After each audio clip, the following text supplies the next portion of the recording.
అండి, అందరూ ఎలా ఉన్నారు? బాగున్నారా? నేను బాగున్నానండి. ఇదేం కూర అనుకుంటున్నారా? ఇంత టేస్టీగా ఉంది ఏంటి అనుకుంటున్నారా? ఇంత టెంప్టింగ్గా కూడా ఉంది కదా.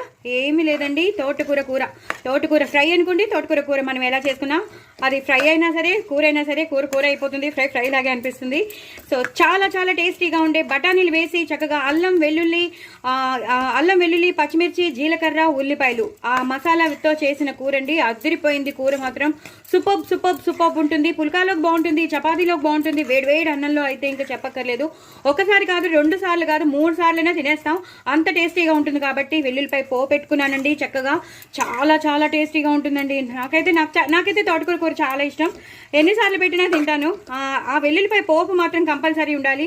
ఈ బఠానీలు మాత్రం తప్పకుండా తెప్పించుకోండి, సూపర్ మార్కెట్స్లో దొరుకుతాయి. రాత్రి అంటే డ్రైగా ఉంటాయి అవి మనం రాత్రిపూట నానబెట్టేసుకోవాలన్నమాట. నానబెట్టేసుకుంటే పొద్దునకి మనకి ఏ కూర కావాలంటే, బిర్యానీస్లో కావాలంటే బిర్యానీలోకి, ఫ్రైడ్ రైస్లోకి, ఇలా కూరల్లోకి ఏమైనా కావాలంటే మనం క్యాబేజీ బఠానీ చేస్తాం. ఇలాగ తోటకూర బఠానీ చాలా చాలా బాగుంటుందండి. ఒక్కసారి అయితే ఇలా నానబెట్టేసుకుంటే పొద్దునకి మీకు రెడీగా అయిపోతే చక్కగా చేసి పెట్టేసుకోవచ్చు. కూర మాత్రం ఒక రేంజ్లో ఉంటుందండి. చాలా అంటే చాలా బాగుంటుంది.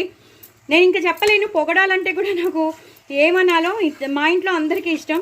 ఆ పోపు వేసుకోవాలి చక్కగా, ఎండుమిరపకాయలు వేసుకోవాలి, వెల్లుల్లిపాయలు ఎక్కువ వేసుకోవాలి. అలాగే మసాలాలో కూడా నేను వెల్లుల్లిపాయలు వేసాను, అల్లం వేసాను, పచ్చిమిరపకాయలు వేసాను, అన్నీ వేసాను. ఒక్కసారి నేను లాంగ్ వీడియో పంపిస్తున్నాను, చూసుకోండి. చాలా చాలా ఒక్కసారి స్కిప్ చేయకుండా చూడండి ఏమేమి వేసానో. చాలా బాగుంటుంది కూర మాత్రం. ఒక రేంజ్లో ఉంటుంది. ఇంకా నేను అంతకన్నా చెప్పలేను, అంత టేస్టీగా ఉంటుంది. మనం ఎక్కువగా తినేస్తాం. ఇవాళ మాత్రం ఇంకేం అక్కర్లేదు, ఇది 2-3 సార్లు కలిపేసుకుంటే చాలు. ఆ కూర మాత్రం అంత ఎస్పెషల్లీ పిల్లలు ఇష్టపడతారు, పిల్లలకి నచ్చుతుంది, చాలా ఇష్టపడతారు, మళ్ళీ కలపమంటారు. అంత బాగుంటుంది కూర. సో డూ ట్రై ఇట్ అండి. నా ఛానల్ మాత్రం సబ్స్క్రైబ్ చేసుకోవడం అసలు మర్చిపోవద్దు.